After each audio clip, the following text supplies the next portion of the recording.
बिस्मिल्लाहिर्रहमानिर्रहीम। दोस्तों, आज का टॉपिक एक हसास नौयत का टॉपिक है।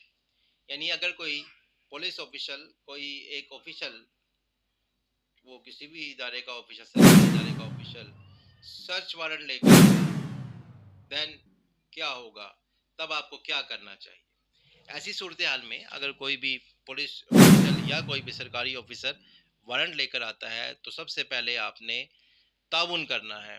आपने घबराना, परेशान नहीं होना है, ना ही आपने कोई सख्त लहजा इख्तियार करना है, ना ही आपने कोई मुज़ाहमती पॉलिसी इख्तियार करनी है। ख्याल कीजिएगा, कोई हाथ में कोई स्टिक, कोई डंडा, कोई वेपन, कोई लिथल वेपन, छुरी चाकू, ऐसी कोई चीज़ आपके हाथ में ऐसी सिचुएशन में नहीं होनी चाहिए। अदरवाइज आपके अगेंस्ट कोई भी कार्रवाई जो सरकारी एहलकार है वो कर सकता है। जब भी कोई शख्स एहलकार आता है सर्च वारंट साथ में लेकर, तो सबसे पहले आप उससे उस सर्च वारंट की डिमांड कीजिए कि ये सर्च वारंट मुझे दिखाया जाए। उस सर्च वारंट पर देखा जाए मजिस्ट्रेट साहब का नाम, उनकी मोहर, उनके दस्तखत मौजूद है, उस पर डेट, तारीख जो है वो नोट की जाए, क्या वो आज की तारीख है, और सबसे बढ़कर उसका एड्रेस देखा जाए।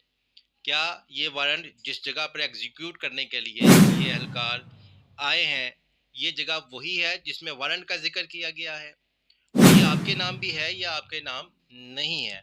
इन तमाम मालूमात लेने के बाद आप जो मुतलका ऑफिसर्स हैं उनको परमिशन दें कि उनके साथ ताउन करें, झगड़ना नहीं है। उनको परमिशन दें कि वो आ जाए, आपकी जो भी जायदाद है, जो भी प्रॉपर्टी है, इसमें आए और आकर वो जो भी सर्च उन्होंने करना है वो करें। ख्याल कीजिएगा, इसमें जगह का जिक्र ज़रूर होता है। किसी भी गैर ज़रूरी जगह का मुआयना करना या उसकी तलाशी लेना, उसको आप रोक सकते हैं कि आप इसकी तलाशी ना लें, इस जगह पे आप नहीं जा सकते हैं।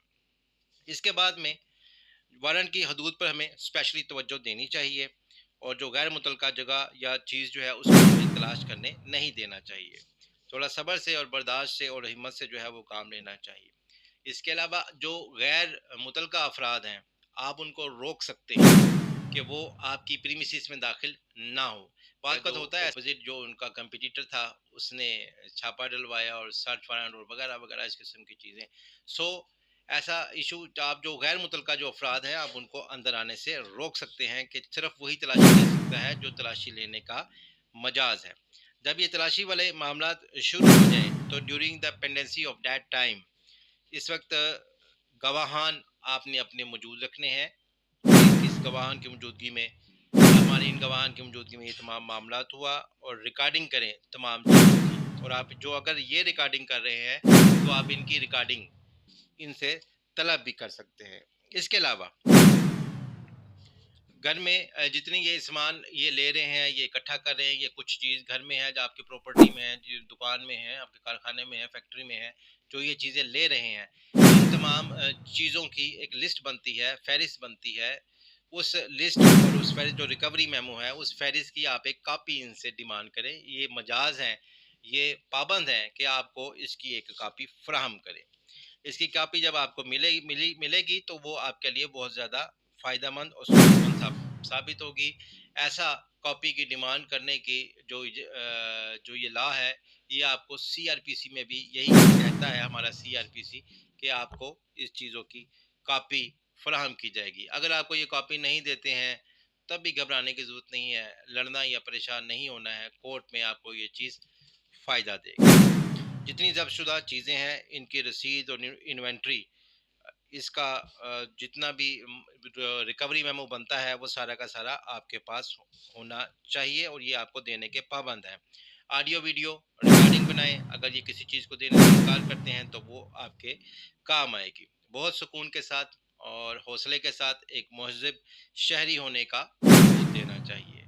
और इसके अलावा रिकॉर्डिंग तो आपने करनी ही है। इसके अलावा अपने वकील को तलब करें, जैसा ऐसा कोई इशू हो अपने वकील को कॉल करें, उसको तलब करें कि वो आ जाए। और ऐसे क्वेश्चन जो आपसे अगर किए जा रहे हैं, जो आप समझते हैं इनका क्वेश्चन का जवाब देना ज़रूरी नहीं है या अभी नहीं देना चाहिए, तो वकील साहब का इंतज़ार करें। उनको कह दें हमारे वकील लॉयर आ रहे हैं, उनकी मौजूदगी में हम आपको आपके क्वेश्चन के आंसर देंगे। तो ये थी ज़रूरी चीदा बातें जिनका पूरा किया जाना, जिनके ऊपर अमल पैरा होना ज़रूरी है। ऐसी सूरत हाल में आप किसी भी एक बड़ी पेश खैमे से, एक बड़ी परेशानी से बच सकते हैं और आपको बहुत ज़्यादा सहूलत मिलेगी अगर आप इन पहलुओं पर अमल पैरा होंगे।